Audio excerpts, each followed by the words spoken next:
Assalamu alaikum. Welcome back to class. If you remember from what I told you in the last lecture, we're going to be discussing a different type of essay here onwards, and where previously we had been discussing Francis Bacon's essays. Now we're going to focus on essays that were published in a series in the Spectator. We're also taking a big jump in the sense of time, and where before we were talking about the Renaissance age, now we're going to be discussing the Restoration period or the Restoration age. And as I mentioned before, this is the restoration of the monarchy, which with Oliver Cromwell coming into power had been abolished. And after James I, when Charles I assumed command and succeeded to the throne, his extravagances and his habits made Parliament very angry, made the commoners very angry, and this resulted in Charles I being executed and his family escaping to Scotland. So after the death of Oliver Cromwell, Charles II succeeded to the throne, and when monarchy was restored, there was a lot of joy and a lot of celebration in England, because the English people really welcomed Charles II to the throne. And as it so happens, when one state of affairs is changed to its exact opposite, with the restoration of the monarchy, those who were associated with the court and those who were a part of the aristocracy tended to take a lot of license, to the extent that, for example, the theaters had to be closed down because the kind of dramas that were being produced were not only substandard, but they were rather questionable as to the loose morals that were being shown in the dramas. So that led to the closing of the theaters. But we're not going to be discussing dramas here, except in so far as they affect the writers, Joseph Addison and Richard Steele. And that brings us to the Spectator itself. And you know that the Spectator was a joint effort. It was teamwork, and the team comprised of Joseph Addison and Richard Steele, and one essay was published every day. So that it started in 1711. In fact, the exact date is March the 1st, in which this essay that we're concentrating on was published. And from March the 1st, there were 555 issues in total of the Spectator, which means that there were so many different topics on which Addison and Steele shed light. One thing that you will notice when we are doing essays from the Spectator is that the Spectator is all-knowing. He's almost in the position of an omniscient narrator. And for those of you who are a little vague about what an omniscient narrator is, an omniscient narrator is one who knows everything that is happening, who knows the beginning and also knows the ending. So the Spectator works like an omniscient narrator.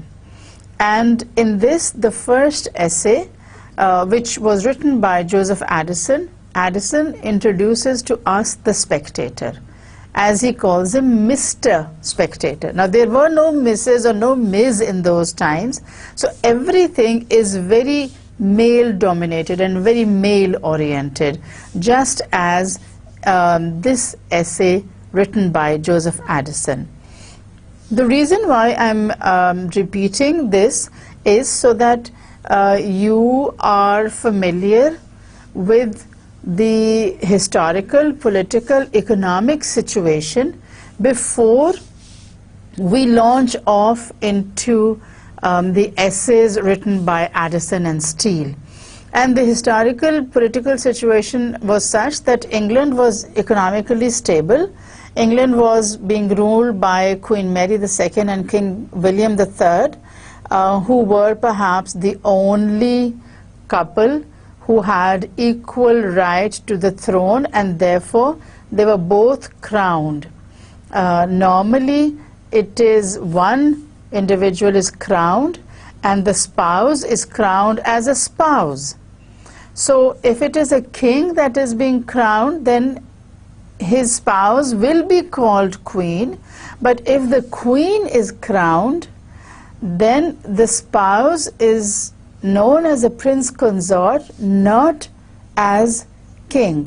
So King William and Queen Mary were ruling when the Spectator was published and when Addison and Steele wrote these essays. In the first essay, Addison starts off by writing in the first person and describing who is this first person. This first person is given the name of Mr. Spectator. And you know that a spectator is one who looks on, who observes, and who does not participate. So, as a spectator, Addison explains his personality before he goes on to explain those of other people. And while he is doing that, one of the points that he emphasizes is the fact that he is not a participant. He is a spectator, and as such, he is there on the periphery. He's not in the main action. So he doesn't occupy center stage. He's there in the wings, or he's there as the audience who is just observing what is happening and who doesn't comment on the action as the action takes place. He is a spectator, and he comments only in writing. Now, he starts off by saying that since it is taken for granted that whatever writing you peruse, whatever material you read, you have to be familiar with the author before you start reading a text. So Addison is writing about the type of reader who will want to be familiar with the nature of the writer, with the life story of the writer, before he takes up a text and actually reads it. So while he is explaining his life history, he also justifies it by saying that just as when you buy a book, you know who the author is, similarly, people who are going to be reading these essays will also want to be familiar with the essayists.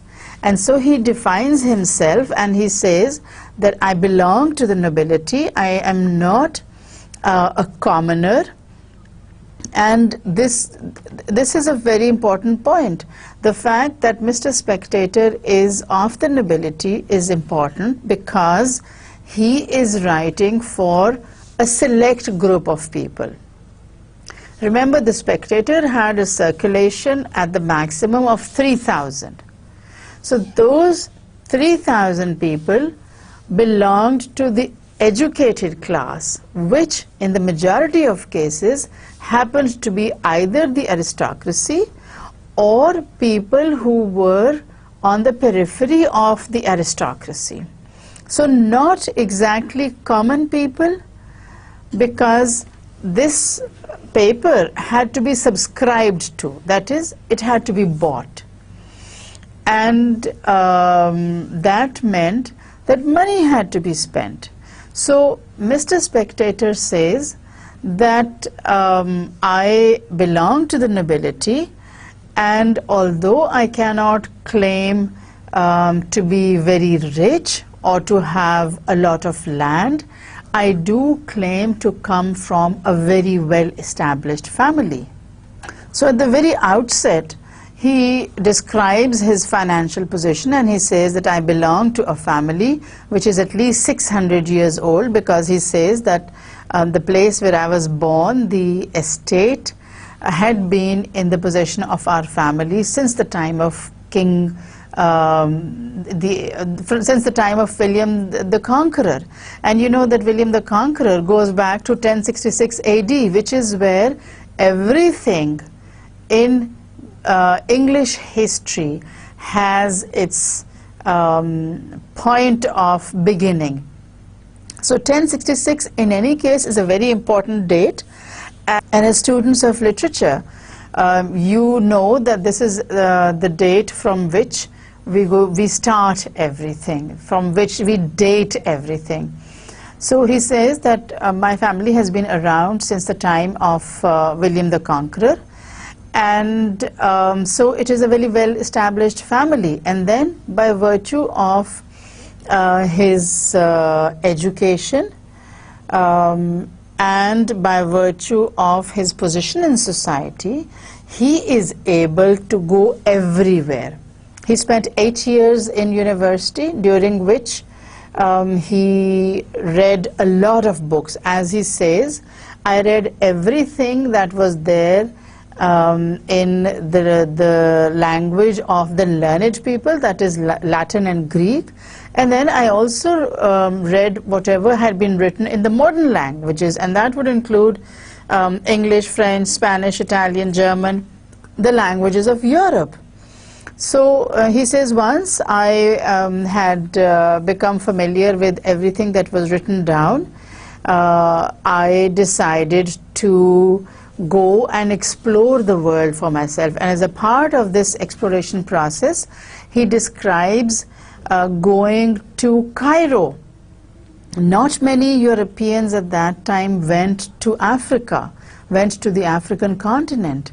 But Mr. Spectator has such a great thirst for knowledge that when he reads about the pyramids and he sees the sketch of the pyramid, he wants to go and explore it himself. So he takes this trip and he goes all the way to Egypt from Europe, because he says he wants to measure the pyramid. And once in Egypt, he does what he had come to do, and then what does he do? You think he stays around to explore the rest of Egypt? No, he comes back. So he goes with a purpose, and once that purpose is achieved, once that aim is fulfilled, he comes back. So when he comes back, it shows that his mission has been accomplished. So that's the kind of individual that Mr. Spectator is.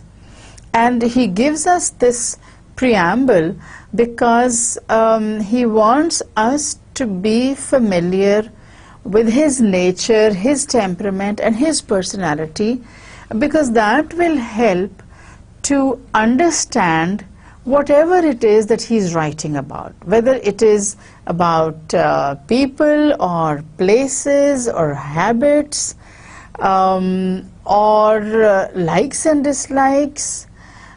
You first have to be familiar with the person who's writing.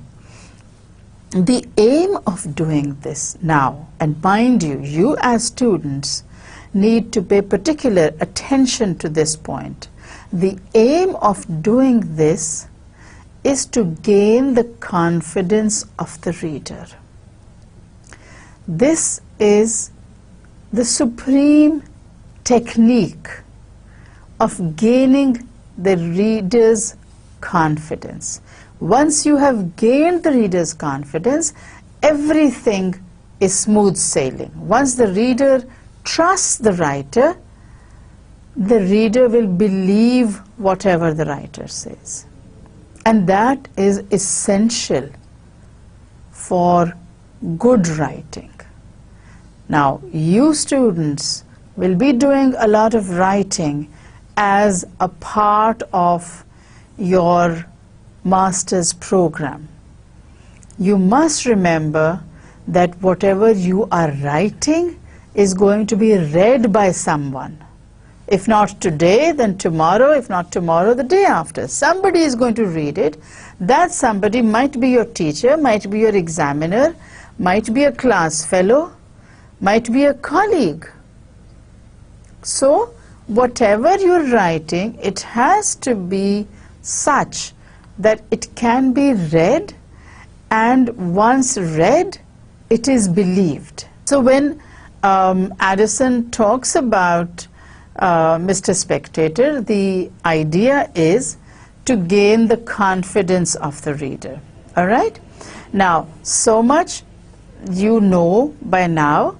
Let's go on to see what else Addison has in store for us.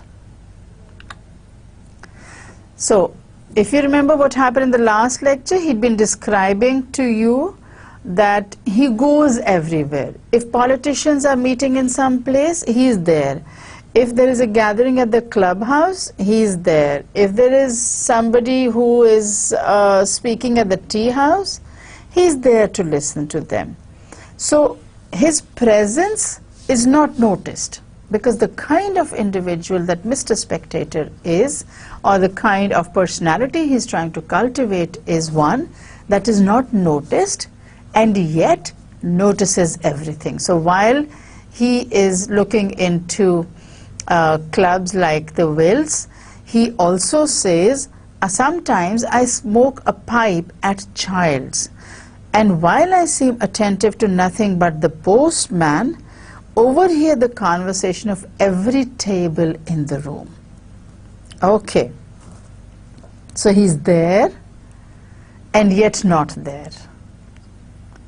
He's like the proverbial fly on the wall. The fly is on the wall and the fly can hear everything, but the fly does not participate in the conversation. So Mr. Spectator is like the fly on the wall in the sense that he is everywhere. He notices what is happening. He hears what is going on. He sees people coming and going. He sees how they're coming, how they go back, what they do in those rooms. And yet, his personality is such that no one notices him. One big reason is he has learned to keep silent. He's not dumb, mind you. It's not that he cannot speak. It's that he doesn't want to speak. He doesn't want to be noticed. So whatever he's writing now, he's writing because he has observed, because he has been like a fly on the wall that sees everything that is happening, that hears everything, and yet does not participate. So this very important technique you need to note, and that is that of being a silent observer. When you are silent, in time people forget that you are there, and so they will say things and do things which perhaps they would not if they knew somebody was in the room. So he's talking about Childs, and he says, I sometimes go there, go to my club, and I listen. I see what is happening. And while he says, I appear not to be focusing on anything, I hear the conversation that is taking place on all those tables, all those people who are there. I have ears that work like antennae, and these antennae catch conversation coming from all corners of the room. As he says, every table in the room. Very smart person, Mr. Spectator. So it's not that he is there in the club. It's not that he is there on weekdays. He says, I appear on Sunday nights at St. James's Coffee House, and sometimes join the little committee of politics in the inner room as one who comes there to hear and improve. So he's not there to participate. Whenever lawyers gather, wherever politicians gather, there you find Mr. Spectator. But you find him in the position of a spectator, in the position of a fly on the wall, not as a participant, not as a politician, not as a nobleman, not as an aristocrat, but as someone who is standing in a corner of the room and is only listening. So there are all those waves coming from all sides, and he's filtering them, he's taking them in. He's not producing any sounds. If you remember from the previous lecture, he said that in those 8 years that I spent at university, people will not say that I spoke a total of 100 words, and yet he spent 8 years there. And it's not like he could not speak. He had a lot of knowledge, but he chose not to speak. Okay? So, he says, my face is likewise very well known at the Grecian, the Cocoa Tree, and in the theatres, both of Drury Lane and the Haymarket. So people recognize him. People acknowledge him. But that's it. It's not that he is not of the nobility. It's not that if he were to go to a club, he would not be admitted. He is admitted. He is a member. But once he is admitted, that's it. People do not draw him into conversation because he does not volunteer any opinions.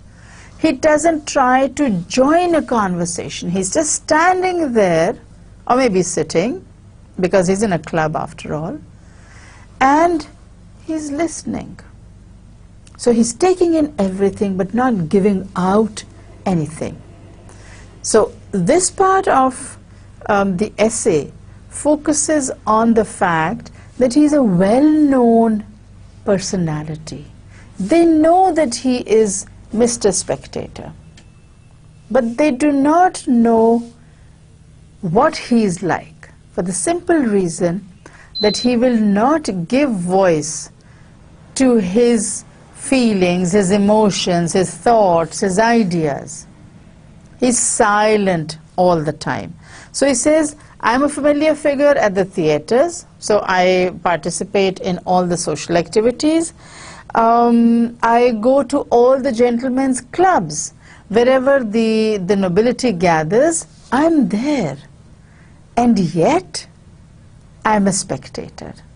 So the point of giving this detail is that he belongs to the aristocratic class. He's not a commoner. Okay? So he's trying to establish his position. And he says that it's not just to the clubhouse that I go. I go to the financial district also. I go to what he calls the exchange. So he's everywhere, and he has the kind of personality which merges into the background. It merges into whatever situation may be taking place. Whether it is a gathering of Jews who are lending money, usurers, you know, that's something that Jews have been doing throughout history. Whether it is a gathering of usurers, or it is a gathering at the exchange where people are doing business all the time, or it is politicians gathering, or statesmen or noblemen gathering. He's everywhere. And he's there all the time. So he takes in everything, but he doesn't voice his opinions. He doesn't give expression to his innermost thoughts and feelings. His presence there is sufficient. because he is there as a receptacle into which things are poured. The receptacle is waiting to receive.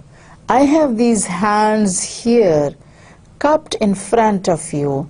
Whatever falls into them, I will take, but I will not give out anything. You get my point? So, he's known everywhere. He's known everywhere. He knows who everyone is, but that's the extent. He doesn't express his opinions. He doesn't give vent to his feelings. In short, wherever I see a cluster of people, I always mix with them, though I never open my lips but in my own club. So what he's saying is that he sees what is happening, but the only place where he ever utters anything is his own club, when he's surrounded by that small group of people whom he calls friends. Thus I live in the world rather as a spectator of mankind than as one of the species. So you see, spectator, species. A spectator is an observer. The species is the participant. The species is the doer, is the one who will pour something into a receptacle. He is the receptacle. He is there. The others are the species. So you have the spectator and you have the species. The spectator is like the receptacle. The species are what is going to be poured into the receptacle. So he has made himself into a speculative statesman, soldier, merchant, and artisan without ever meddling with any practical part in life. So without actually doing the work of an artisan or doing the work of a statesman or a scholar or a politician, he has access to all these places. He can be anywhere. He will not be thrown out of a club, let's say. If politicians are gathering, they will not say, Mr. Spectator, you must leave the room. Whatever we are discussing is secret. Nobody notices him, and yet everybody accepts him. So he is taken to be a merchant, he's taken to be an artisan, he's taken to be a politician, because he blends with the background. Remember what I said about the fly on the wall? You don't take any attention. You don't pay any attention. You don't let that disturb you. The fly is there, the fly will stay there.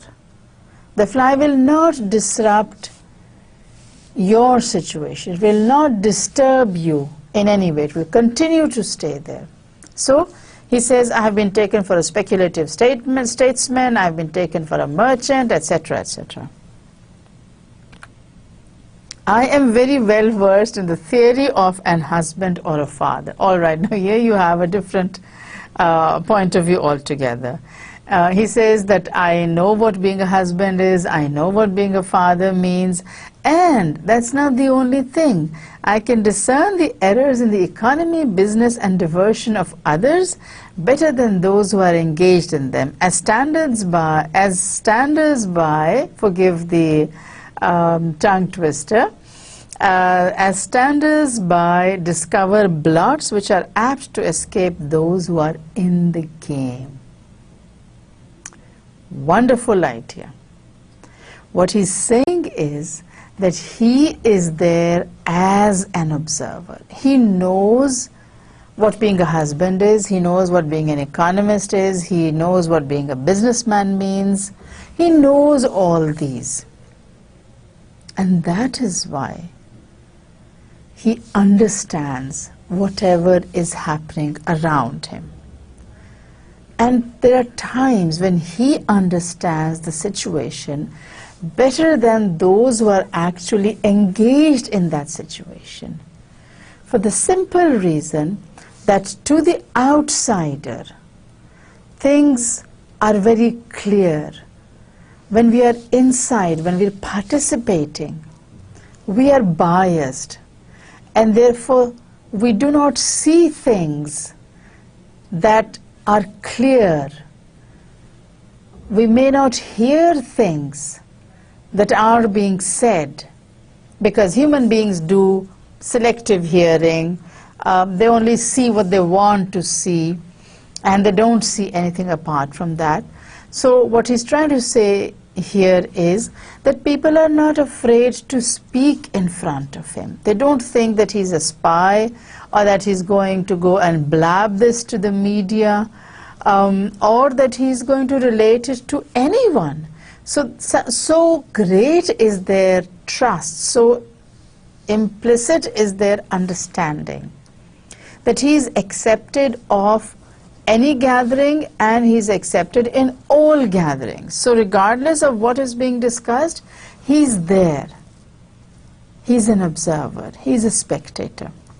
Okay? I never espoused any party with violence, and am resolved to observe an exact neutrality between the Whigs and Tories, unless I shall be forced to declare myself by the hostilities on either side. So one of the things that you need to remember at that time is that there were two parties. There were the Whigs and there were the Tories.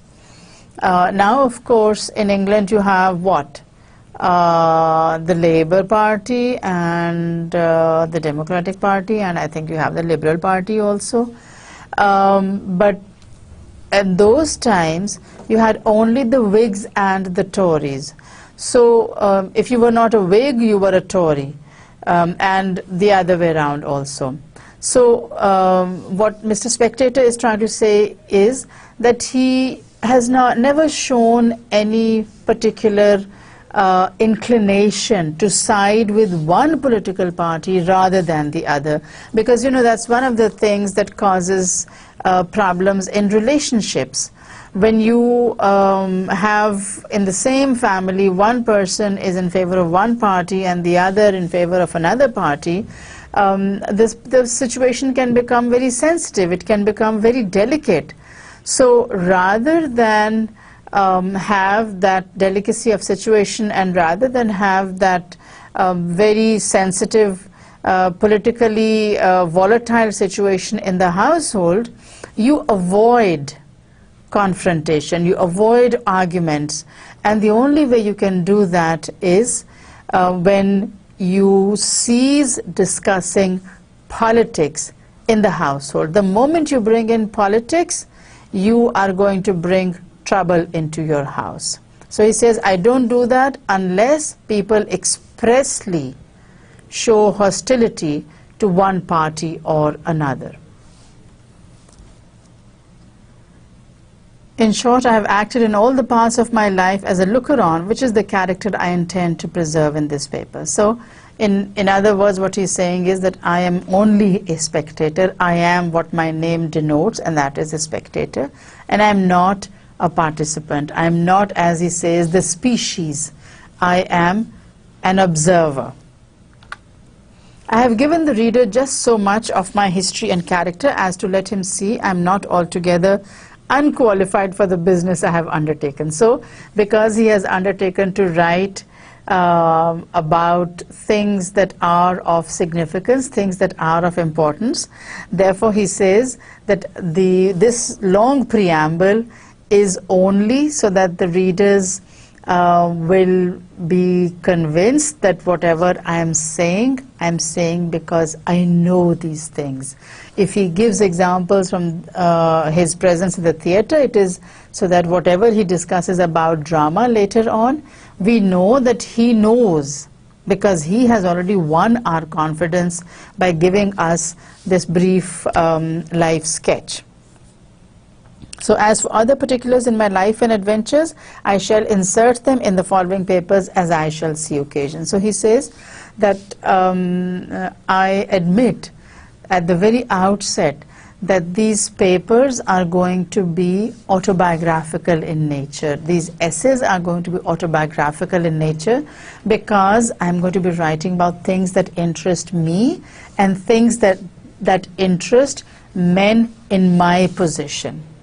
So he's explained his background in detail so that we are properly impressed and we know that this is not just an amateur who's writing. This is a person who's actually there, who's present where the action is taking place, and that is why he can comment on it. In the meantime, when I consider how much I have seen, read and heard, I begin to blame my own taciturnity, and since I have neither time nor inclination to communicate the fullness of my heart in speech, I am resolved to do it in writing and to print myself out, if possible, before I die. And of course, this happened before Addison died. It happened in his life, and he saw his essays being published. So Mr. Spectator says that now that I have convinced you that I am the right person to be writing, I need to tell you only that I am there where the action is. I'm everywhere. I'm with the politicians. I'm with the people in the clubs. I'm there in the tea houses. I'm in the parliament. I'm everywhere. So the reason I'm telling you all these things is that when I make a comment on any aspect of life, you know that I'm doing it because I have the required knowledge and information. I'm not just blabbing. Whatever I'm saying on the basis of my experience and knowledge of the subject. And since I do not want to put it into speech, I am going to write all my opinions down and hope that it will be published before I die. I have been told often by my friends that it is a pity so many useful discoveries which I have made should be in the possession of a silent man. So the very few friends that he does have, they have frequently made comments on his being silent. If you remember from what I said before, his silence is not the silence of a mute or the silence of a dumb person. His silence is one of a spectator, one who does not want to participate. It's not that he cannot participate. It's not that he's not qualified or that he's not eligible to participate. It is just that he chooses not to participate. He chooses to be a silent observer. Although he admits that many of his friends have pointed this out and said that you know so much, you have so much knowledge, you have studied so much, that it is a waste to have so much knowledge in the possession of an individual who prefers to maintain silence. How many of us can do that? Not many. The moment we find out something, we want to go and share it with someone else. It's very difficult to keep silent. It's very difficult to confine ourselves to writing. It's so much easier to just go and tell somebody. These days we do a lot of texting. You know, you go click, click, click, click, click, and you send somebody a text message, this is what has happened. Or you call somebody up on the cell phone and say, you know, I was at such and such a place and I met so-and-so, and this is what he was saying about you. But these are things that we as ordinary people do. People like Mr. Spectator do not do these because he says, I am an observer, I am not a participant. For this reason, therefore, I shall publish a sheet full of thoughts every morning. Now, here he's setting out his plan of action. This is what I plan to do, and this is how I plan to do it. So, a very organized setup he's explaining here. In the first, he says that I have a lot of knowledge. He convinces you that he does have that knowledge because he has read a lot of books.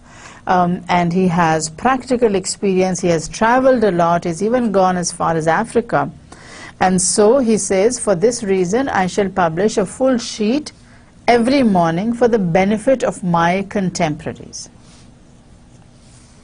Now, his contemporaries are people who are in the same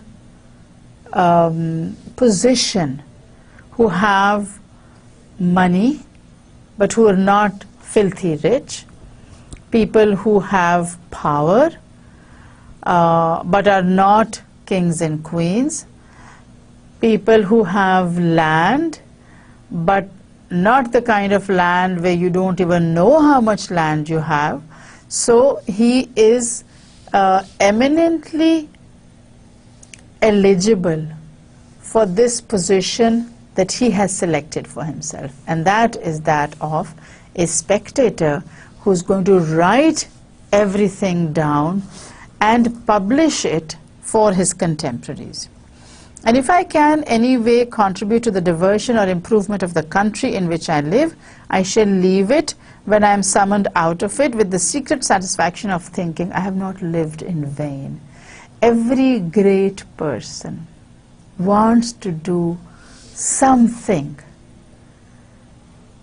that will ensure that his name will live after him. And that is what Mr. Spectator wants to do.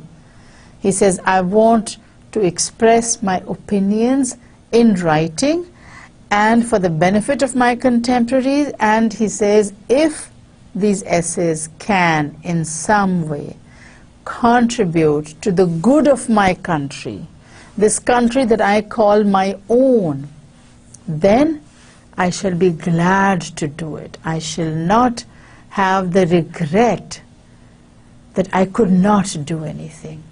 I have led a very full life, and I intend to put all my experiences, all my knowledge on paper so that the world will know that such and such a person lived, and this is what he thought of the world as he saw it.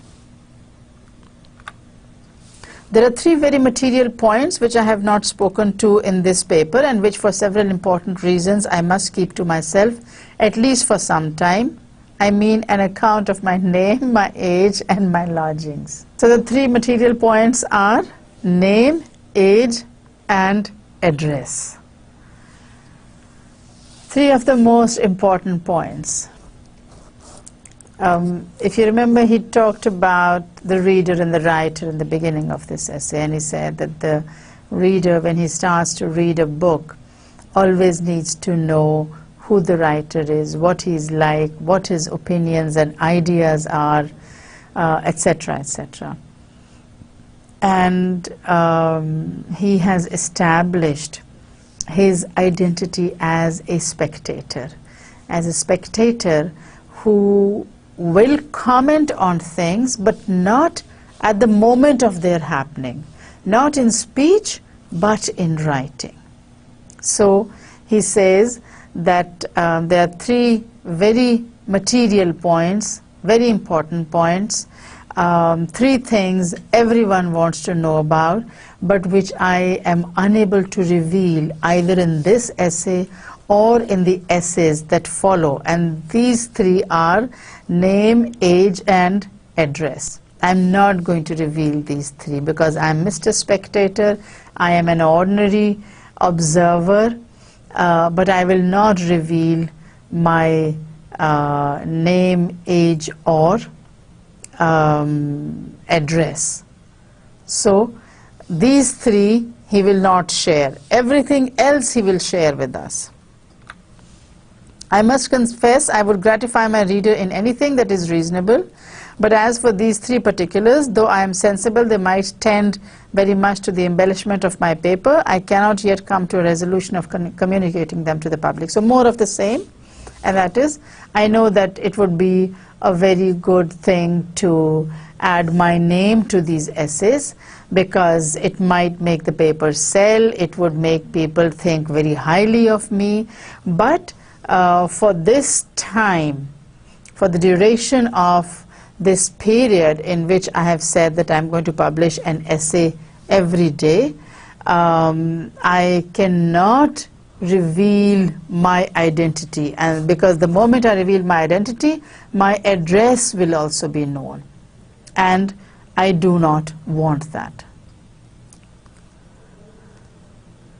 And in the very next slide, he explains to us why he doesn't want to reveal his name, age, or address. And he says that if I were to do that, they would draw me out of that obscurity. People would know about me, and I don't want that. Remember, he wants to be like a fly on the wall. He has not completed his observations of mankind. There are still more things that he wants to see and hear and experience. So once he publishes his name and address, people will know him. And this mantle of obscurity that he has enveloped himself with, that will be torn asunder, and people will know who it is. And you know that Addison was a statesman also, so he couldn't afford to have his omniscient narrator's identity revealed. So public places, people will know who he is, and everybody will say, oh, so you wrote this, and why did you write this, and are you writing about me, or please write about me. He doesn't want any such thing. So the greatest pain I can suffer is the being talked to and being stared at. All his life, he has been trying to remain in the background. He has never tried to occupy center stage. He's content to stay in the background. He's content to be there as an observer, not as a participant. And revealing his name, age, and residence would ensure that he would be stared at, he would be talked to and talked about. He does not want that. He doesn't want to be talked about. He doesn't want people saying, oh, there goes Mr. Spectator. Oh, there's Mr. Spectator. See, Mr. Spectator has come to attend this function. He does not want that at all. He wants to remain in obscurity so that he can observe more, he can gain more knowledge, he can learn more. And his point of view is that all learning or knowledge will come to a standstill once his identity has been revealed. So it is for this reason likewise that I keep my complexion and dress as very great secrets, though it is not impossible, but I may make discoveries of both in the progress of the work I have undertaken. Now, the supreme technique of blending into the background is to have an appearance that does not make you stand out, to wear dress that ensures that you merge with the other people. So in a place where everybody is, for example, wearing three-piece suits, somebody turns up in jeans and a t-shirt, that individual will at once be noticeable. And the same thing will happen if everyone is dressed in casual clothes and you have this one gentleman turning up in a three-piece business suit with a tie. You'll say, what is wrong with him? Who is he? Where did he come from? So he says that my dress and my complexion, my appearance, comprises of my physical appearance as well as the dress that I wear. So I'm neither very tall nor very short, and I do not wear the kind of clothes that will make me stand out in a public place or in a gathering or in the club. So when he's in the club or the tea house, he wears a dress that blends with the background. And when he is in the assembly or in the parliament, he wears the dress that is acceptable there. He doesn't do anything that will make him be noticed. Okay? Let's quickly recap what we've done today before I say Allah Hafiz for today. So we started off by discussing the Restoration age and the impact that the restoration of the monarchy had on the literature of the period. And from there I explained that the kind of literature that was being produced went overboard with the spirit of joy and celebration. And the only difference is that when the Spectator was launched, it was launched with the idea of saying things in a very light vein, not serious moral stuff and not farce, but somewhere in between, where there would be humor and there would also be a bit of instruction. So everything in proper balance.